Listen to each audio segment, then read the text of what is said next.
Yo,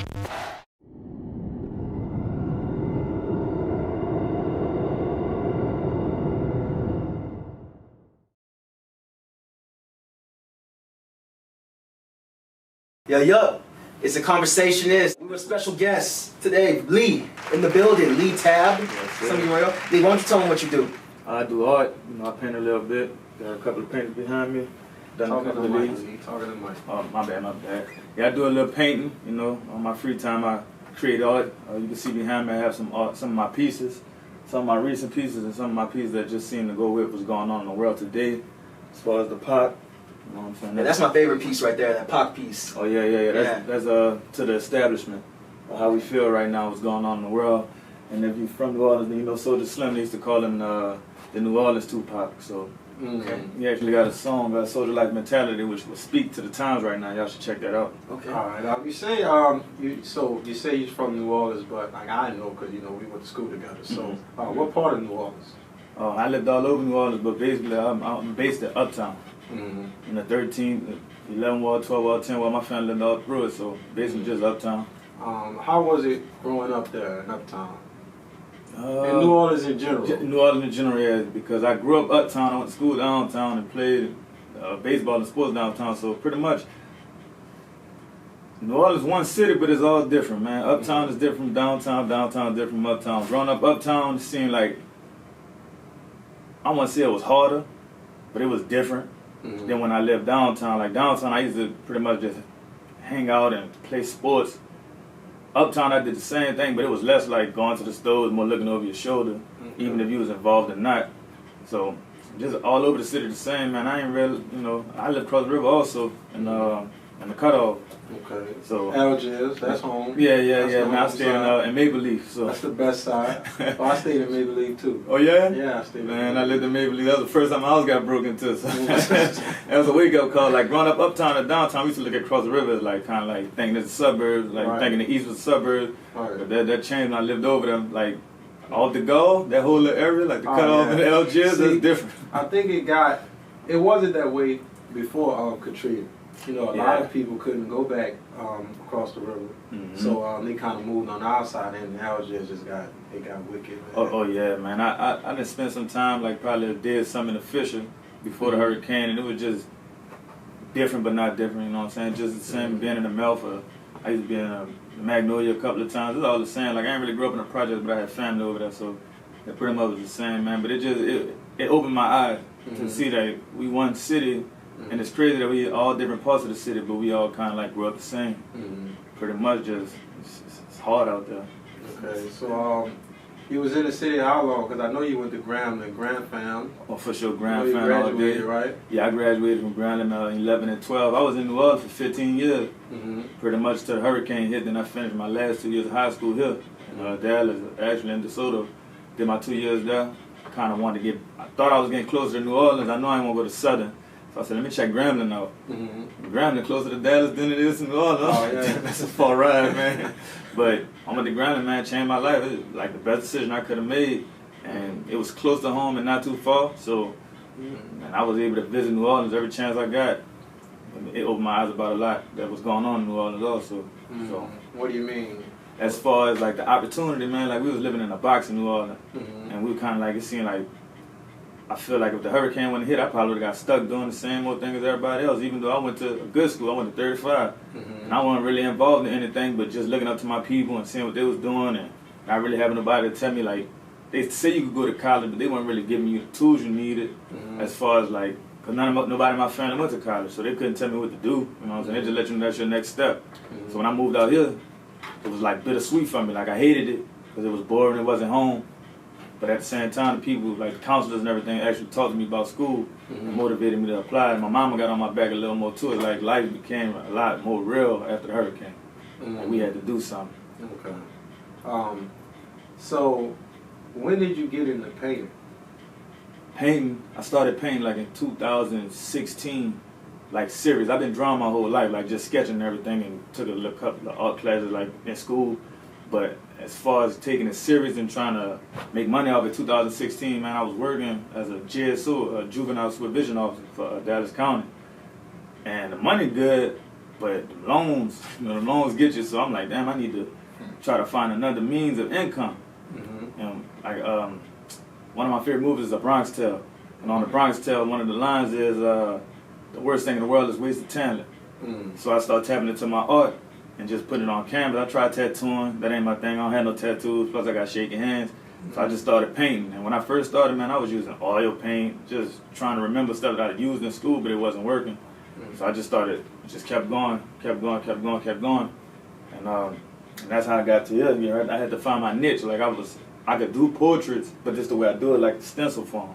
So I just had to find my lane in the art world, because it's so big and there's so many different forms of art that you could really do. And it's the one that I chose. So just doing this, and I be, you know, my little partner, we pushed each other. His name Cool Will on Instagram. If it wasn't for him, I don't think that I'd be this far in art, as well as me helping him. Because when I did an art show during the Grambling and Prairie View weekend, like in 2016, matter of fact, and I was like, man, I'm gonna be here like an hour. And if I don't do nothing, I'm gonna go out to the club tonight.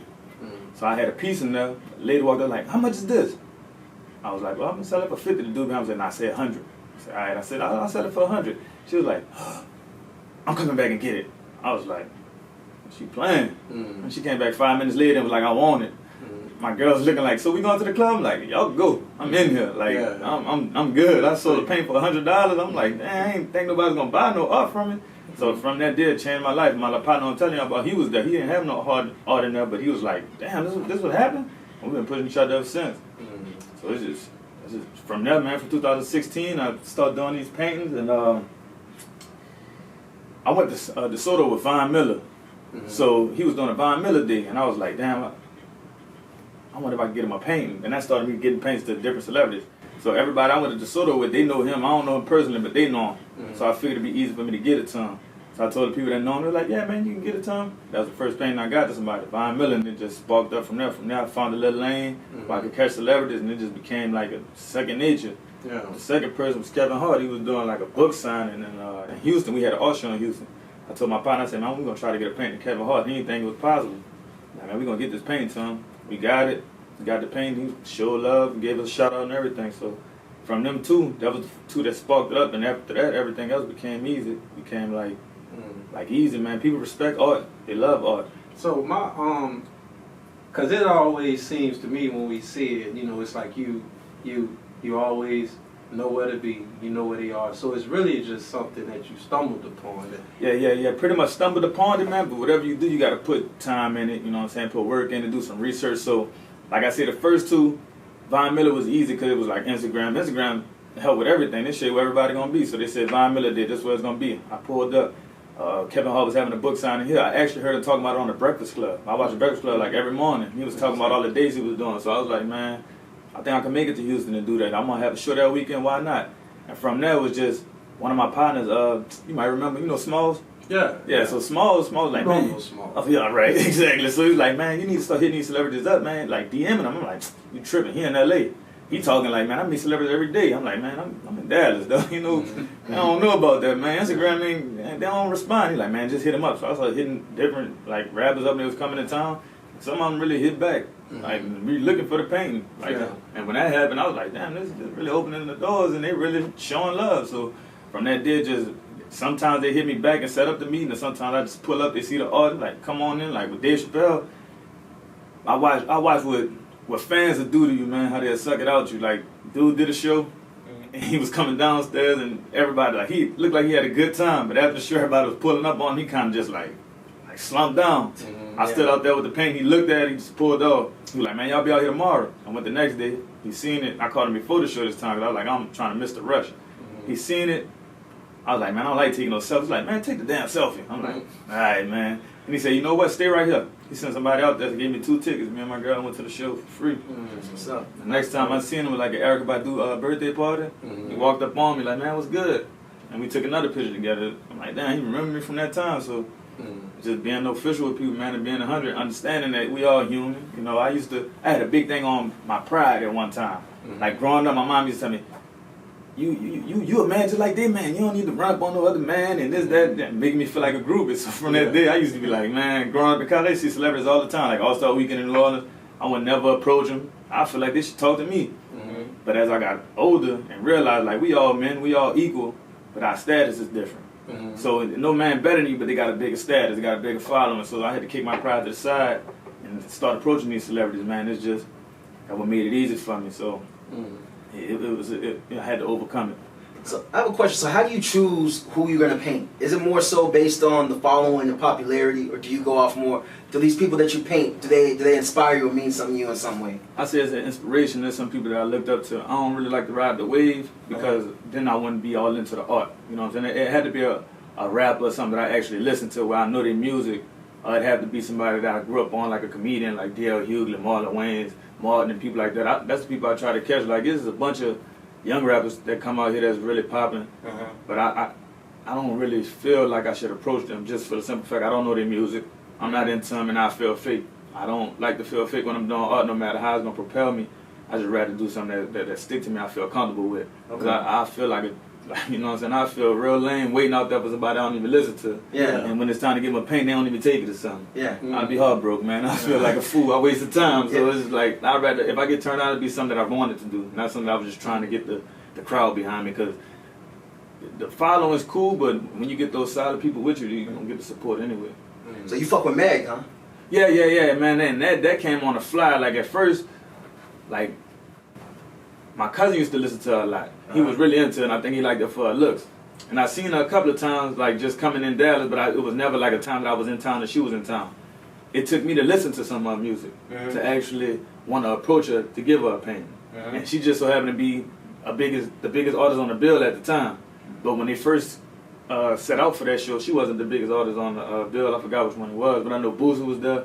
But her song took off, and that's when she took off. So that made me want to approach her and do it, and that fell into place real nice for me. She showed real love. She was real nice and humble.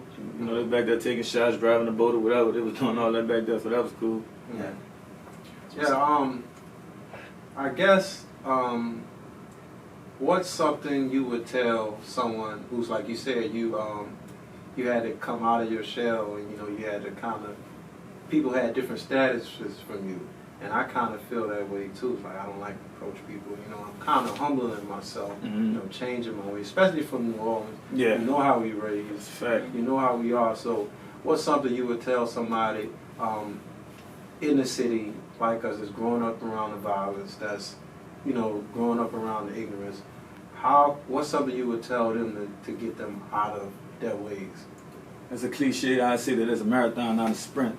You know what I'm saying? Like, you can't look at the small picture. When we look at that small picture, we don't want to approach these people because we feel like we men, or we feel like, man, he gonna try to play me or something. I ain't with all that. Or I'm popular in my neighborhood, and you know what I'm saying? He lame. Like, it's just coming out of that shell, man. Understand this bigger picture. You know what I'm saying? Like, just, I'm sure as you, like, growing up in New Orleans, they tell you the same thing they probably tell every black man. You might not make it to 18. You might make 21. So when we make it to those ages, it's kind of like a milestone. We make it to those milestones, but we don't know what we're going to do after that, because it's like, damn, all we want to do is make it to 18 and 21. Exactly. So now we starting all over to try to see what we're going to do from 21 to 30. And that's why we all in the spaces that we in now. As far as with the art, how you doing your podcast and setting your business up, it's like, when 15 was around, you probably was like me. I'm trying to thug it. You know what I'm saying? I want to be the hardest. Nigga ain't about to play with me. But when I got older, I started saying, like, man, that's 15 really young, man. Like, you look at it when you're at that age, like, you think you old and grown, but that's real young. Like, I think of all the people who haven't made it to that age. Like, I still work with juveniles. I'm a juvenile probation officer now. So looking at them dudes, it's like, damn, you're only 16. It's not much that you've done. Like you said, we went to school together, man. That Grambling, like that changed. That made me open my eyes and see people from different places, and it's like, dang, this, you know what I'm saying? It's different. Like, it's different, man. And this might sound a little arrogant, but the fame came different when you're from New Orleans and Grambling. Like, it's just like they flock to you. So that was different. So that just made me humble myself. Like, man, I got this following, but I need to get that following. Like, you got a following, I got a following. You need to capture mine, I need to capture yours. We're gonna come up together instead of I need to get a bigger following than him, and him. I need all that. Like, nah, we need to separate it, man. I mean, like, we need to come together and make it happen, because if we keep that same mentality of he lame and that, in a way, it's hating. Like, that's all it is. We just hating on the next man. Like, we not admitting that we hating, because it's like it's deep down there, and you don't want to say that you're a hater. Nobody wants to say they're a hater, but that's really hating. If he got more followers than me, I don't. But you know how it is too in this era, man. You either a hater or you a dick rider. Nothing in between. Yeah, and exactly. So it's kind of like what you were saying, like, you know, with celebrities, like, I don't, you know, want to approach them, 'cause I don't want to be seen as a groupie or something. But I'm like, yo, why can't we show love? You know, I mean, you don't have to. There's a way to go about it. Obviously, there's doing too much. But man, I don't see. We show love when people die. Exactly. Why can't we show love? Well, you know, give them the flowers while they can still smell them. You know. And see, I like what you said. Is either a group, you either a dick rider or a hater. See, another cliche is a thin line between love and hate. Okay. So it's a thin line between dick riding and hating. You know what I'm saying? You got to find that thin line and fall on that line. Like you said, you could praise somebody like, man, he doing this thing. Yeah. You can even say he doing this thing from afar. You ain't got to, oh man, I love this. You doing this, man, I did. You got to do all that, because at the same time, just like, we not as famous people, but if somebody walked up to you with all that extra, you're going to be like, chill, dog. Like, you know what I'm saying? Like, it's regular to me. I'm just trying to do my thing. Like, it's some people overdo it. You know what I'm saying? I still don't consider that dick riding. I just feel like they don't know how to express it.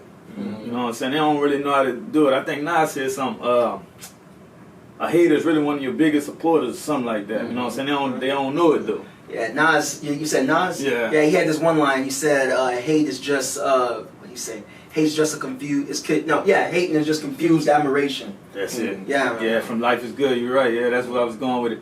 And shit, and we talk about Nas, you know what I'm saying? That's one of my favorite artists. Mine too. Ironically, we're having this conversation right now. When I met Nas, I don't get starstruck by celebrities. But Nas is my favorite rapper. So literally, like, when I had the chance to meet him at South by Southwest, there was a whole story behind that. We snuck in. And was he cool? He was cool. He was cool as hell. But it was like, I've never been at a loss for words when I saw somebody. And like, I was about to dap Nas up, and I just couldn't think of anything to say. I was just like, I really like your music.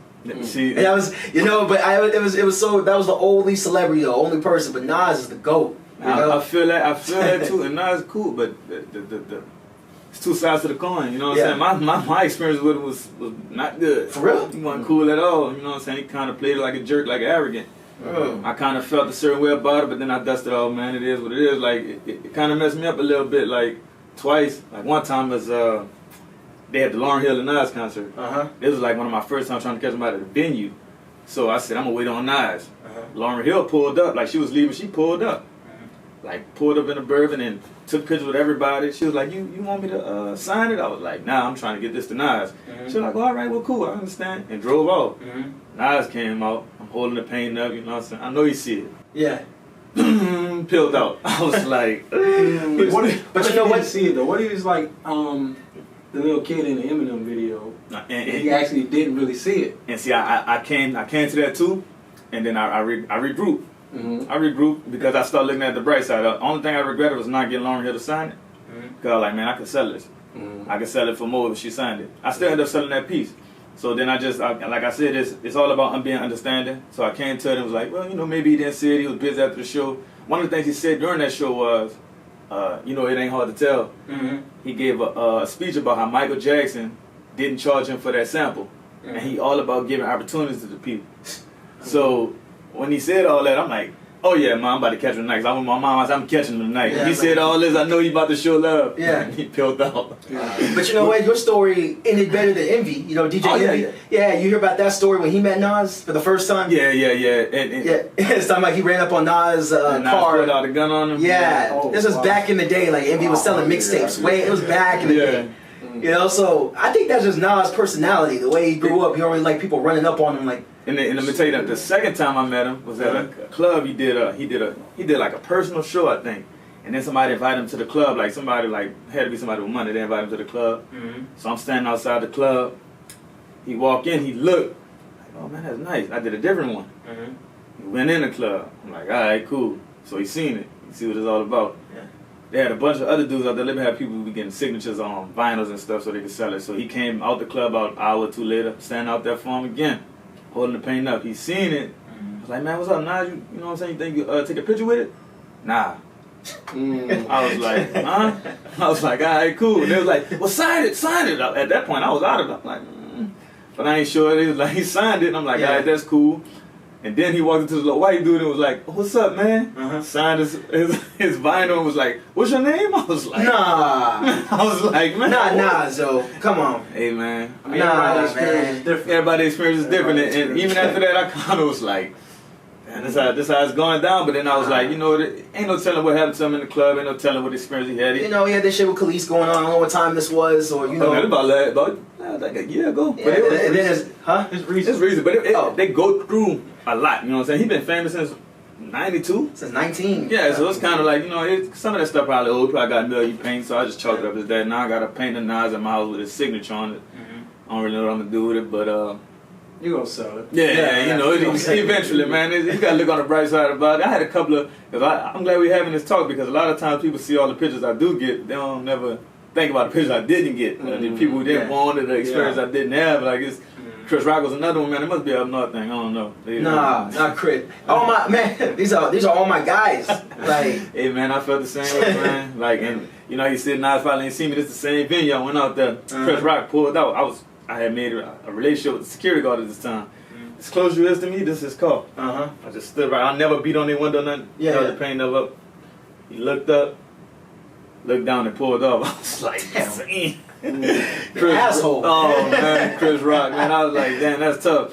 But the good thing about it is he's not my favorite comedian. You know he's my favorite comedian. I like Dave Chappelle. I like Dave Chappelle. I like Dave Chappelle. Dave Chappelle killed it with the last stand-up. He killed his last 3 stand-ups. Yeah. I never was really a fan of Dave's stand-ups. I liked him with the Chappelle show. Oh man, the show. But the Sticks and Stones, that shit was legendary. Oh yeah, man. That shit was legendary. He definitely went in. I like all of them though. The one he did in 04 in DC. Killing Them Softly, all of them. I like all of them. Like Baby.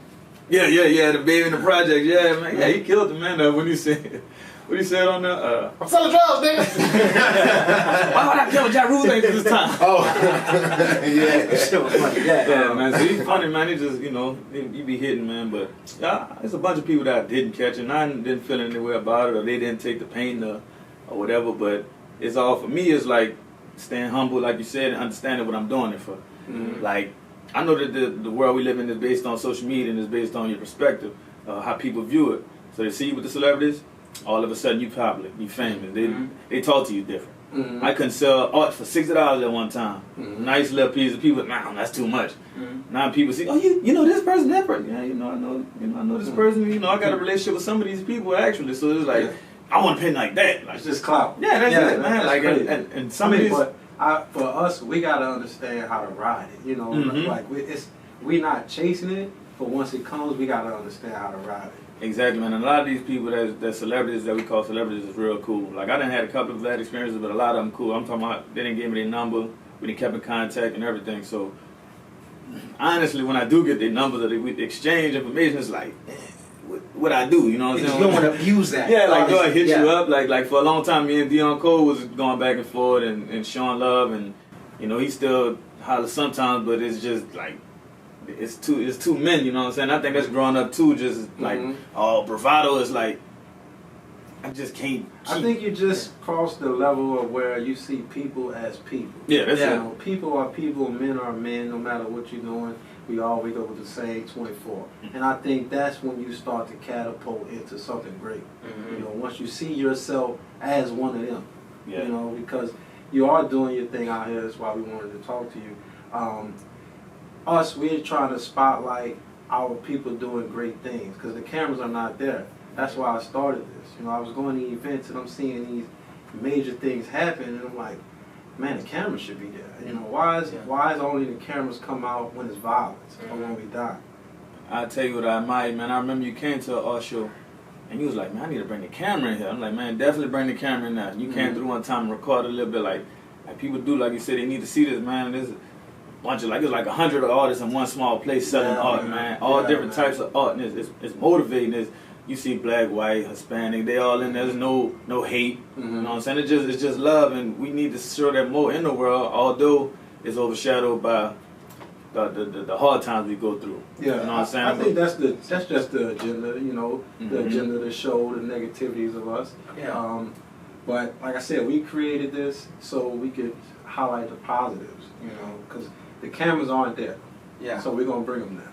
That's facts. So you mentioned that when we're talking about the pop poster that you were painting on, like reflective what's going on and how you feel about everything going on right now. Like, what's your take on it? On the uprising? I don't even want to call it riots anymore. I call it uprising. Okay, the protests and all that.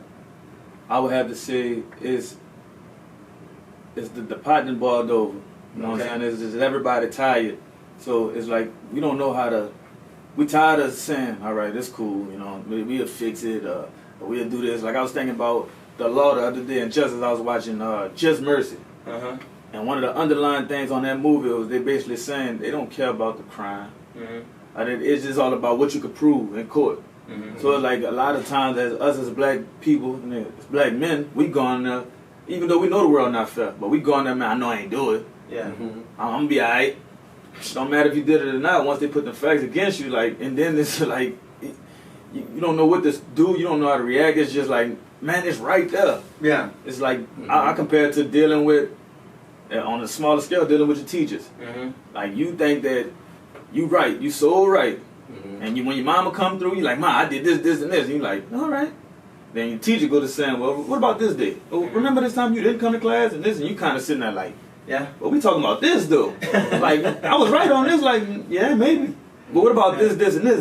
Is eventually, so that's just how I feel with what's going on with our riders. We just tired, man. It's boiling over and people, they're expressing it the best way they know how, which is most of the time kind of violent, destructive. I mean, I'm all about burning it down. I've said this many times. How you feel? I'm not just burn it down, but rebuild. I feel like burn it down. If they burn it down, it's like just do it with the purpose. You know what I'm saying? Like, it's always gonna be hidden agendas. There's always gonna be people rioting because everybody else doing it. But it's like, I need this TV. Like, rather than we destroying this to show them that we don't want this. But we gonna some people. And this white, black, they taking stuff like, and I get it. Trying to get reparations. Okay? I get it, but it's kind of like, man, that TV gonna go out. You know what I'm saying? We need something that's gonna last a long time. Like the TV cool and then the stereo cool, and I understand if you ain't had it and it's your first time to be able to get it, that's cool. But if you taking it, just don't make it seem like you stealing. Like, I'm taking this. Y'all take everything from us. This one I'm taking. It's not. It's free. Let me get it. But I'm convinced it was mostly white people that were doing the looting. Actually. Oh man, it's always the white people doing the loot. You know what I'm saying? They just showed up a good clip of it on TV, man. How they just projected it. We go take some. Oh my God, they're out the box there. Like for New Orleans, they've had some people stealing the TVs, but a lot of people stealing to survive, man. Like a lot of people stealing food, like looting for food. I ain't gonna say stealing. It was getting food. Like y'all not even at the store. We in this water. We need this. There's some people getting TVs. But like when they say about white people, they're trying to survive. They need this TV to float. Nah, they need the TV because they want it in their house. No, any white person get caught looting, they need to suffer the full consequences. Blacks, I feel like you're not giving us our reparations, so this will just have to do for a minute.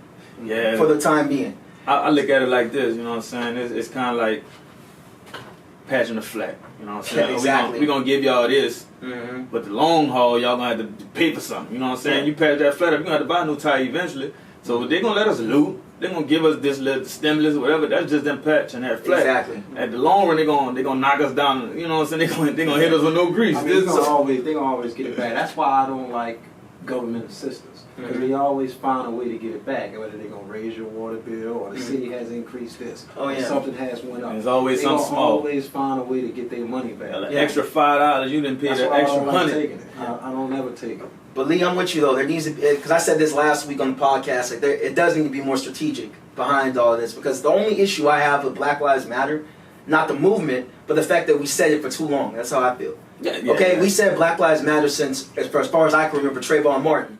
And if they still ain't got it yet, at some point it becomes insane to keep yelling Black Lives Matter. They're not listening. Make them listen. So I say, as far as strategy goes, we shouldn't just be hitting up any store.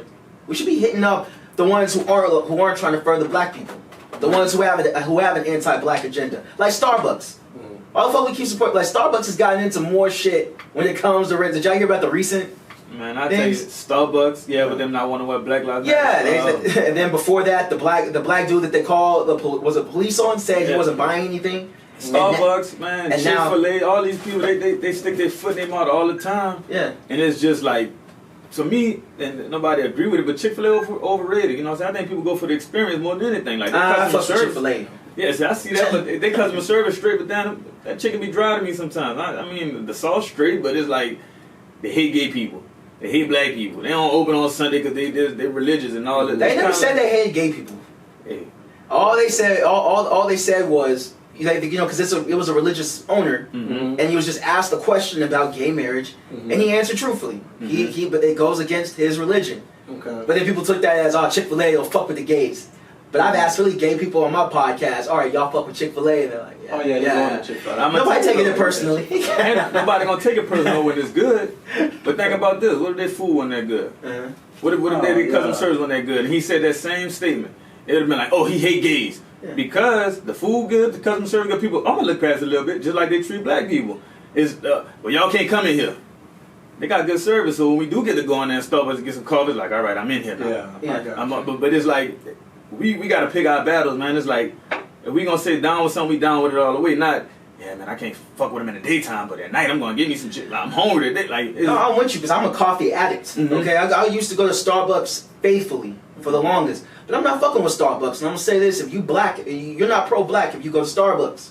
I'm keeping it real. I feel it's always like it's always a thin line between everything, you know what I'm saying? I ain't never really go to Starbucks anyway just because, it's just one of those things. Like, I don't get too you know what I'm saying? Raised on Starbucks. Yeah. I never knew what Starbucks was. It's like, it's new, but it's kind of like, I never knew what Starbucks was. I knew what it was, but I didn't start going until probably the past 5 years. I thought it was a fast food restaurant at first. We had CC in New Orleans, but I tell you this is McDonald's.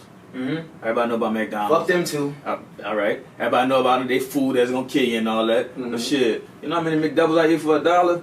Like, it's like, yeah, I know it's killing me, but I'm about to get it. I'm hungry tonight. Like, you know what I'm saying? But at the same time, we know it's killing us. That's the same thing when people make them little statements. Like, I like Drew Brees, he cool, but he said something at the wrong time. Yeah, that's how he feel. That's his personal opinion. Everybody can have that, but at certain times you can say stuff. Like, man, you can sit here all day and curse. My mom know that we curse, but we ain't about to be like going in while mom's right there. It's just kind of like, sometimes you just don't need to say certain stuff, man. It just ain't there for that. So it's kind of like these. That's my thing. This is my thing about this. Not to cut you off. Oh, you good? This is my thing about that. If we say us telling someone it's not the time is no different from them telling Cap it's not the time to kneel. So it's the same. Freedom of speech to me is freedom of speech. So in my opinion, you can't say Drew it's not the time and tell Cap it's the time. I agree with you. Everybody gotta have their right stance of when they want to say something. I agree with that. I get it though. I get it. I agree with that. In our perspective, it isn't the time. We know it's bad timing, but if that's what he wanted to say at the time, I'm for it. Is there any good timing? I mean, Drew just said what he felt, and that's if people want to boycott, I'm okay with that. I don't think you need to boycott him, but I'm gonna be honest, he's an enemy to what my movement is. When I say it's a bad time or a good time, I ain't saying it's just like speaking out of turn. Yeah. You feel me? Like, of course, like, I mean, come on, man. Like, if we want to do a stereotype, Drew Brees is a white guy, grew up in Austin, came from money and all that. He got the white morals. At the end of the day, I don't care. Like, I can be judgmental at times. So by him saying that, I wasn't shocked that he said something like that. Yeah. Like, it was just that happened. Like, what? When happened there about 2-3 years ago? You could have said it then. We know you felt like that, but now you stayed under wraps. Everybody already probably had their thoughts about it, and then all of a sudden, like, they asked you the question. I'm sure they asked him. They asked him, like, because of what's going on now. If they're saying people are going to be kneeling again, and what did he think about it? He said he would never agree with somebody who, the part where he kind of lost our people when he said it was disrespect. Yeah. Because it was disrespectful. It's like this is like to us, we're like, how could we disrespect something that we don't think is respectful to us? It's not though. None of that. If we look at the history, man, the songs that we sing, the national anthem, they're not talking about us. Like, you know what I'm saying? The Constitution wasn't written for us. Watch verse 2. They talking about us. Oh yeah. I mean, they just called us like I think it was it's like a third of something of a human. Oh yeah, 1/5 of a man, 3/5 of a man. They talking about us. 3/5 of a man. They talking about it, but they don't mean that the justice is for us. No. Oh yeah. They were not thinking of us when they were writing that. No, they were thinking of us. Yeah, you're right. They were. Let us know that this is how it's gonna be. Yeah, exactly. And that's tough, man. You know what I'm saying? How they like I always say. They don't like us because of our skin, you know what I'm saying? But we got all the reason not to like them for what they've done to us in history. And like, even if they wasn't doing nothing what they did to other people, and not all white people, you know what I'm saying? They got some cool white people out there, but at the same time, man, if we go over majority rules, it's kind of like, damn, it's kind of tough. And you draw that line like, hey, well, they saying protesting, but if it ever gets too steep, it's like, oh, we about to start getting everybody life. What y'all gonna do? So Leah, I want to know your take on this, man. I've always felt black people, we're too forgiving. We're too forgiving of people. Do you agree with that? Okay, I definitely agree that black people are too forgiving. Yeah. And that come from the history of sometimes it's like we not really we forgiving, but it's by default. You know what I'm saying? You get stuck in a corner where you can't do anything. So if you can't do anything, what you gonna do? You could go out there and wild out and then lose your life over something. But then it's like they make you forgive it. It's kind of like when your mama whoop you. Mm-hmm. Like she still gotta feed you. Yeah. You know what I'm saying? You want to be mad that she just whooped you because you felt like it was no reason, but it's kind of like, damn, what am I gonna do? Mm-hmm. So that's kind of how they paint it. If it was an even playing field, we wouldn't have to forgive them. Mm-hmm. You know what I'm saying? But at the same time, you think about if you don't forgive them, man. Most stuff around by white people, oh, you ain't got a job now. Mm-hmm. Are we gonna take your house from you? Yeah. We're gonna take your car. Like, damn, but why? We want to. Yeah. Mm-hmm. I pay everything on time. It don't matter. Like it seems like we're in different times, man. But at the end of the day, they still got control of most of everything that we do. It's tough. Yeah. So yeah, black people are forgiving, and sometimes we're naive to different things. Like it's just it become like it's more than an attitude. It's something like a It's more like a what they've instilled in us. yeah, pretty much. Yeah. It's kind of like think about why as black people we be more mad at each other than white people. Yeah. Because you feel like I beat this nigga up, like I knock him out, I rob him. Trying to keep the same energy with the other man. Because Just the brother man. Like I still don't see why Zimmerman's walking around. and that's tough, man. Yeah, because it's this, tough, man. it's this. The man was signing Skittle bags and selling. Yeah, You know, he trying to sue the people's family. Just Then I'm like, where are the so-called real niggas? Yeah, exactly. Man. I used to grow up, and I used to think like this when I was young in New Orleans, man. You watch the news every day. You hear about your neighborhood on the news every day. A black person killed. 3 people killed. All black. Yeah. You rarely hear news in New Orleans that white people got killed. Oh man. Like, I'm like, damn, do they even die? I Like, never thought about it till you really said it. think about it. Like, you never really Yeah. like a white person got killed. Like, even black people weren't killing white people, just like, and in this hood and this project. Like, no, if you go to New Orleans, but now it's different. But even before the hurricane, St. Charles, that's like a big street in New Orleans, but it separates a lot of the different neighborhoods. You'll see white people run up and down the street, St. Charles. You'll see white people walking their dog. Dog, I went from the 13th to the 10th wall. By the time I got to the 11th wall, I done ran through like 3 different cliques. What you doing around here? Were you like they know it? They're like, nah, Yeah. you know what I'm saying? Like they always testing us. You know what I'm saying? Each other though. But white people being that moving smooth You didn't pull up on Brad like that. because you know one thing: if you pull up on Brad, you out of there. Yeah, it's over with. Like you out of there. Like you catch a body in New Orleans and they had some type of I forgot what the law was with the 30 days. 30 days. Yeah, if somebody don't show up, Like 30 or you 90, good. So you something didn't like kill the that. black person. Kill a white person. I guarantee it's gonna be way more than It's that. just like The Wire, right? Like, I don't know if y'all watched The Wire. I just rewatched it, so it's fresh on my mind. And there was this one season where there was all these murders that were putting in these boarded up buildings, right? And the cops were calling them ghetto murders because you know it was some ghetto shit, but they weren't getting the funding to investigate. You know, the people that were the organization that was committing these murders. So he framed it as a bunch of serial killings. Yeah, right? yeah. When he with the little red ribbon. Yeah, the red ribbon point. You know, he made it seem like it was a serial killer, and that got at the attention. I feel like that's a reflection of real life. Oh man, definitely. Honestly, definitely, man. That's just it's like how much is it worth? You know what I'm saying? Yeah. Like how they look at us is tough, man. And we still make it though. Somehow we still advance, and that's why I say black people forgiving because they said if you talk to any black person that made it, they gonna tell you work hard, you gonna make it. Ain't really good advice though, man. It's like what you did. You know what I'm saying? I Let me mean, follow your it's blueprint. more so like with us, especially from being from New Orleans, like people don't understand how different it is because they're not from there. It's like I try to explain to my co-host all the time, but I can see when they can't feel it. You know, like I'm glad you're on the show because I know you know. You know, I don't have to really express it. You get that feeling when we talk about it. Like the level of education there is horrible. You know, Oh man. The ignorance is horrible. School systems don't really teach. So anybody that makes it out of there, you know, I'm happy for it. Man, that's a fact. I was talking to this older guy. You know, when you meet somebody who know a little something about New Orleans, they try to talk about New Orleans. So he was like, yeah, man, I had a couple of people out there, and they said that they got these good schools. And I was like, I was thinking, like, man, what's really the good schools? He was talking about St. Aug. I'm like, all right, that's one. You go St. Aug, you go 3-5, you go Caw. That's from across the river. St. Aug and 3-5 is downtown. Uptown, what's the good school? Not the Catholic schools, but like the public schools. What's the good school? What they got?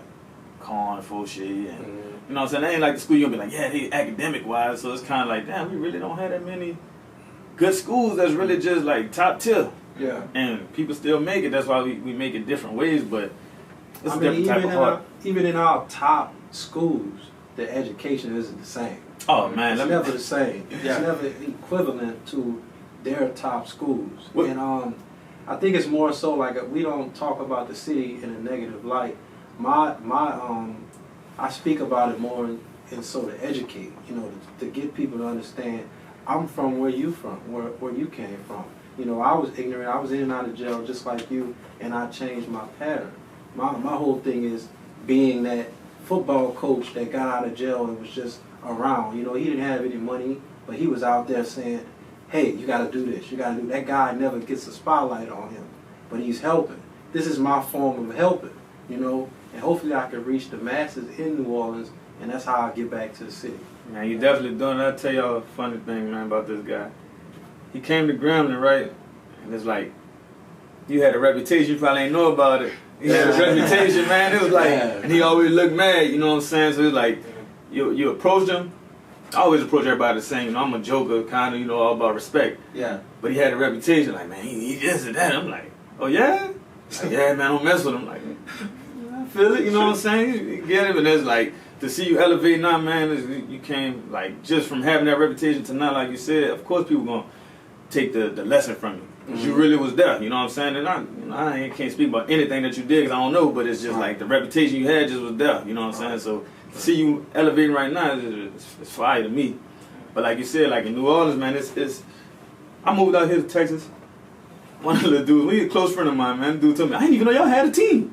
Like, you didn't know who the Saints was? Like, you know New Orleans? Like, they was so in a box when I got there, man. It's like, they had some people from New Orleans, and I look at these guys, it's like, they must have had this type of reputation in New Orleans, because they was out here trying to go in, like, like, and we about to take over Dallas, and I'm like, no, that don't make sense. We in Dallas. Right. You think you about to take over Dallas? They was getting beat up every day, dog, I swear. Right. And they was like, they was trying to have to look like, I'm hard. I just went up in there like, man, look, just respect me, I'm gonna respect you. I ain't taking no BS, and I ain't gonna give no BS. I ain't here with all that taking over, because I ain't stupid.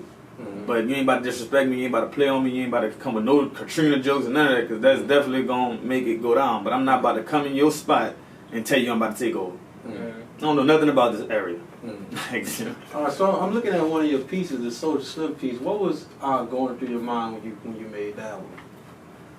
Man, funny thing was, when I was growing up in New Orleans, I didn't even listen to Soulja Slim. Like, it's kind of like I was more cash money driven and no limit, but I never really dove into Soulja Slim because I didn't think that he was speaking about things that I was going to listen to. And everybody rapped about the same thing, but I just thought Soulja Slim was like rapping about it but not flowing with it. It took me to when I moved out here, like I said, I heard Social Life Mentality, the first Soulja Slim song I heard. And I'm like, damn, black man kill a black man. It's cool, they loving it. White man kill a black man. So, you know what I'm saying? So then I started listening to him. So I had a show coming up, and I'm like, damn, would be a nice piece, man. Everybody claiming they like Soulja Slim. I like Soulja Slim. You find a good paint of Soulja Slim. So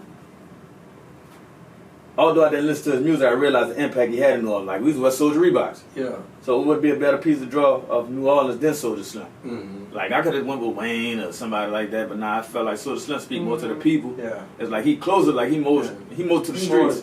Yeah. Like he definitely. Yeah, Wayne is, and plus Wayne has been disconnected. That's a fact, man. Yeah. It's tough, but you know, it's still. You like you might say something different.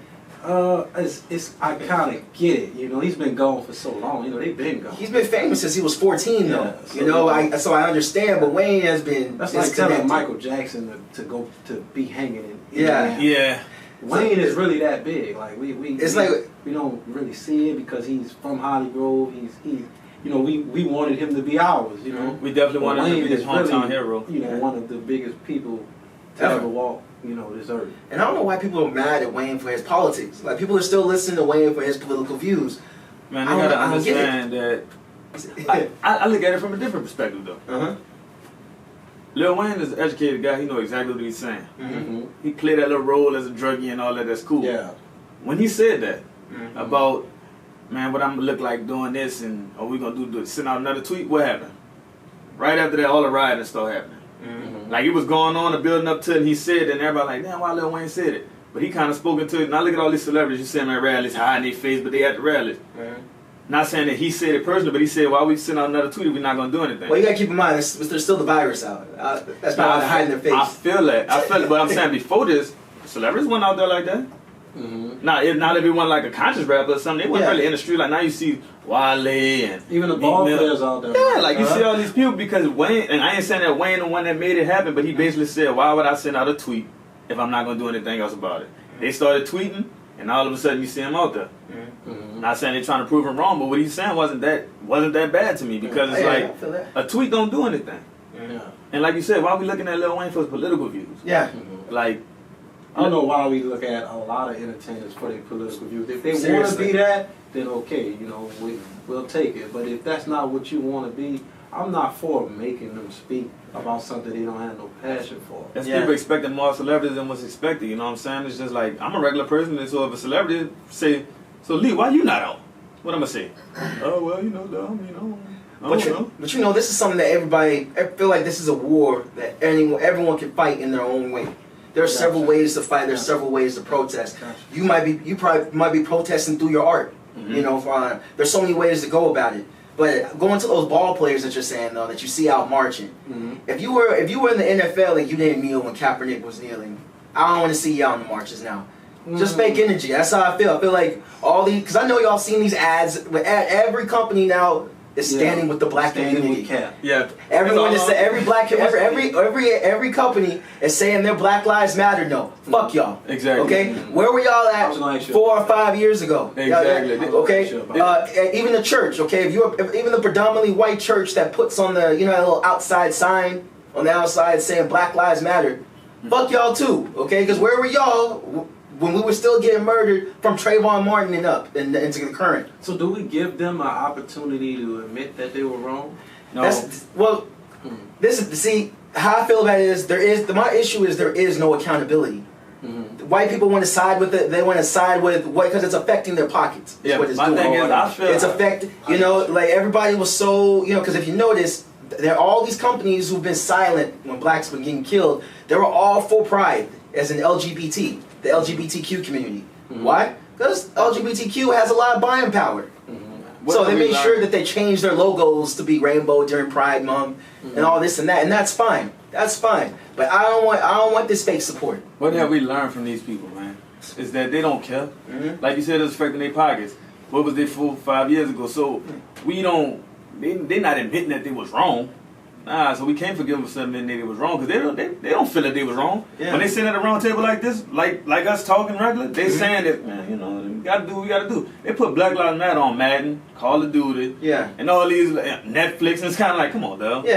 Marvel just dropped the Miles Morales Spider-Man trailer, which looked dope, by the way. I ain't gonna lie, I ain't gonna front. But but the PS5 ain't even out yet. And that's all about we don't even know how much it's gonna cost. We don't even release date. It's gonna be $500. I heard so. But they already advertising I'm not paying $7. But they already dropped the Miles Morales. For those who don't know, that's the Black Spider-Man. Okay, that's the Black Spider-Man trailer. And, they picked. Oh, you know, PS5 is marketing to black people. I'm saying that Marvel is that's their "We Stand with Black People" statement by dropping the Black Spider-Man trailer for the PS5 that's coming out. And he mixed. And he's mixed. Just throw it out there. But I will give Marvel. I'm a big Marvel fan. I'll give Marvel its credit. Marvel is pretty diverse. They do. I will say they have a diverse set of writers, artists, characters. Marvel was ahead of the time when it comes to like diversity in comics. Oh definitely. I definitely. I remember Static Shock. Remember we was going to school and Static Shock would come on. Static wasn't Marvel though. Oh, that's yeah. Static. Right? Well, Static was originally. It was a black comic, right? It's DC now, but like it started off with a small time comic place, and then DC kind of acquired them. But I say this about all that, man. It's cool. They seem like they diverse and they seem like they is, but they getting with the times. They understand. But what about comics been coming out since the 20s? And black people, we got our first comic hero like in the 70s when Black Panther was really popular. So it's kind of like he just transformed over before everybody else. You know what I'm saying? I still think that he feel this way. That's why the black comics don't have that much. We just getting popping with it. Like Blade was cool, but A vampire? Oh, Blade was a comic? Yeah. I didn't know that. Yeah. Blade was cool, but I thought Blade was like somebody. Blade was dope, somebody though. made that up. it was cool at the time, but then when you break it down, like he's a vampire and this, that, man, that storyline whack. Like, you know what I'm saying? Like, Yeah. And it can't continue. what a billionaire? What a billionaire? It's a trend. What a billionaire black dude, Iron Man. Like, what a black one. I mean, the Iron Man that we about to get as black as his little partner. T'Challa's supposed to Yeah. be the big. Oh yeah, right. Black man. He was it. Black man. You got Shiri. I mean, they gave us Black. Well, you know, a brother made Black Panther, so Yeah. I'm with. I can respect that. I love Black Panther. Yeah, Black I'm Panther hoping too. Shiri becomes the next Iron Man. What? Like he just said, T'Challa really that. You know what I'm saying? He rich and got all his different technology. So yeah, that's it right there. But like I said, that came out later. Mm-hmm. But you know, it is what Time it is. is changing, though. Time- yeah.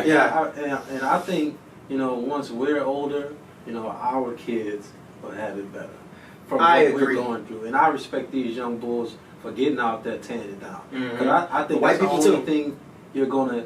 I think that's the only thing that's gonna see change if you tear it down. I think it's getting so much attention and not so much bad press because white people help. Yeah. Yeah. But then bringing up the charges, saying that they're charging these other cops and all that, I really don't want the protest to become lax. I think we still need to be lighting shit up. Yeah, Okay, man, putting but pressure on until we get those sentences. We've seen this story before, Yeah. plenty of times. In closing, which piece you got for me? Now, whatever you like, man. You know what I'm saying? You can make a request. You can get what you need. Just let me know. I'm all for it. I need something of the team. I need some dream stuff, man. Sure, we can make it happen, man. Just let me know whatever y'all need. Send a picture that y'all want done, and we can make it happen. Alright, definitely gonna make it happen. Where can they find you? Instagram at Leetabb. It is pretty much Leetabb on everything. LEETABB. And if you want to go to the website, it's Creative Art with Tab. You could go to my Instagram and click on the link, or you can go to my Facebook and click on the link. I'm also trying into the YouTube thing, which is also Leetabb. Short, sweet, nice and easy. 7 letters. You got it. Get in there. That's what's up, man. Alright. Thanks for coming out, man. You know, Oh I man, told no you, problem. Anytime. I've been building this, and you know, like I told you, like a year ago, I was gonna have this. It was gonna be right. I didn't want to like get you guys out here, and it's like a half-ass system, you know. And I feel that, and what I told you from jump, man, whenever you need me, I'm coming through, whenever it is. So I'm like the man of my word, and I'm willing to come out anytime. Anytime you need me, and if you need another artist, I could put my little partner on. Definitely. I'm sure they'd like to come out here. Shout out Grab Fam. Oh yeah, all day. You already know what it is. The top HBCU. I want to give a shout out. Just recently had the Skip Bayless talked about us on First Take. Well, not First Take, whatever. Skipper Shannon, Undisputed. Yeah. And he's like, man, the time I went to Grambling, it was this different energy, and you know, he bigged us up all the way. Yeah. So I don't know, man. I've been out there in Howard. You know, Howard. They like Graham. They got a buzz. I would say that all HBCUs probably share that same energy, man, but ain't no place like Grambling. You know what I'm saying? Ain't no place like Grambling. Especially that homecoming. Oh yeah. Oh yeah. But yo, it's the Conversationists, and we out. We out.